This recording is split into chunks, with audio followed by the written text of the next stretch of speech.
Assalamualaikum warahmatullahi wabarakatuh. Hai semuanya, kembali lagi bersama podcast edukasi dari kelompok 739 KKN Tematik Universitas Syahkuala 2020. Kali ini, saya, Naufal Mas Adha, akan membahas sesuatu yang telah menjadi sorotan akhir-akhir ini, yaitu dikenal dengan istilah New Normal.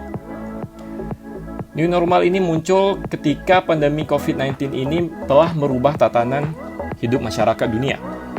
Guna mencegah penularan wabah virus corona yang meluas, masyarakat dihimbau bahkan dipaksa untuk tinggal di rumah. Sekolah, bekerja, bahkan beribadah pun dianjurkan untuk dilakukan di rumah saja.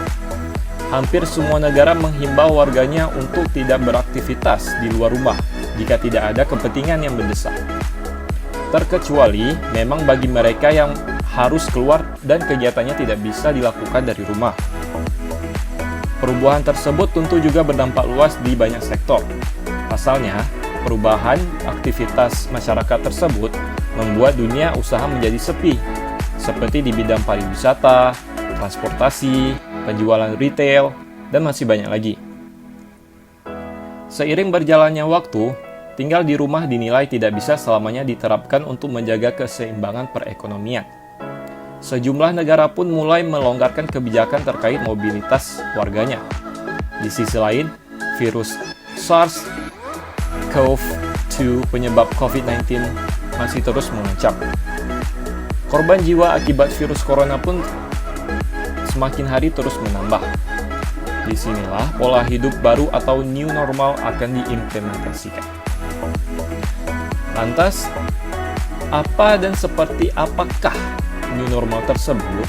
Ketua Tim Pakar Gugus Tugas Percepatan Penanganan COVID-19 Wiku Adhisa Smita mengatakan, new normal adalah perubahan perilaku untuk tetap menjalankan aktivitas normal, namun dengan ditambah penerapan protokol kesehatan guna mencegah terjadinya penularan COVID-19. Menurut Wiku, prinsip utama dari new normal itu sendiri adalah dapat menyesuaikan dengan pola hidup. Secara sosial, kita pasti akan mengalami sesuatu bentuk new normal atau kita harus beradaptasi dengan beraktivitas dan bekerja dan tentunya harus mengurangi kontak fisik dengan orang lain. Dan menghindari kerumunan serta bekerja bersekolah dari rumah, kata Wiku kepada Kompas.com baru-baru ini. Wiku menerangkan secara sosial disadari bahwa hal ini akan berpengaruh. Pasalnya ada aturan yang disebutkan dalam protokol kesehatan untuk menjaga jarak sosial dengan mengurangi kontak fisik dengan orang lain. Masyarakat, kata Wiku, akan menjalani kehidupan secara new normal hingga ditemukannya vaksin dan dapat digunakan sebagai penangkal virus corona. Transformasi ini adalah untuk menata kehidupan dan perilaku baru ketika pandemi yang kemudian akan dibawa terus ke depannya sampai ditemukan vaksin untuk COVID-19, katanya lagi.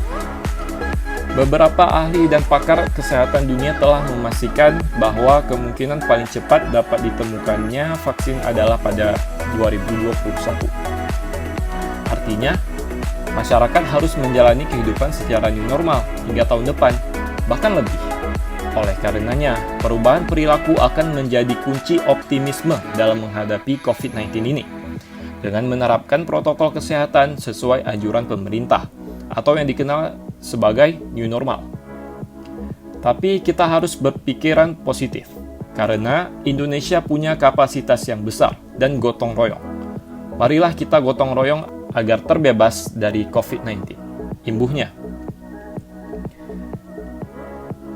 Dikutip dari pemberitaan Kompas.com, pada hari Selasa, tanggal 19 bulan 5 tahun 2020, konsep pola hidup normal baru ini merupakan salah satu yang ditekankan oleh Badan Kesehatan Dunia, yaitu World Health Organization atau disebut juga dengan WHO. Direktur Jenderal WHO, Tedros Adhanom Ghebreyesus, menyebutkan sejumlah hal yang harus diperhatikan pemerintah suatu wilayah atau negara untuk melonggarkan pembatasan terkait pandemi COVID-19 ini. Hal itu diunggahnya melalui Twitternya baru-baru ini. Salah satu yang diungkapkan oleh Tedros yakni mendidik, melibatkan, dan memberdayakan masyarakat untuk hidup di bawah new normal. Artikel ini telah tayang di kompas.com dengan judul Mengenal Apa Itu New Normal di Tengah Pandemi. Penulis dari artikel ini adalah Dandi Bayu Brasmata dan editor dari artikel ini adalah Sari Hadianto. Nah, bagaimana ini dengan informasi dan wawasan terkait new normal yang telah saya sampaikan?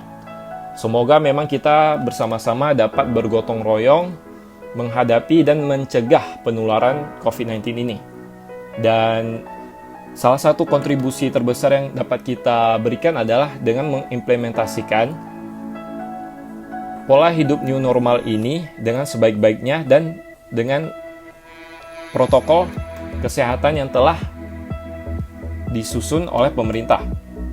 Jadi, di akhir podcast kali ini saya mengajak untuk semua pendengar untuk sama-sama kita mengimplementasikan pola hidup new normal sesuai dengan protokol kesehatan.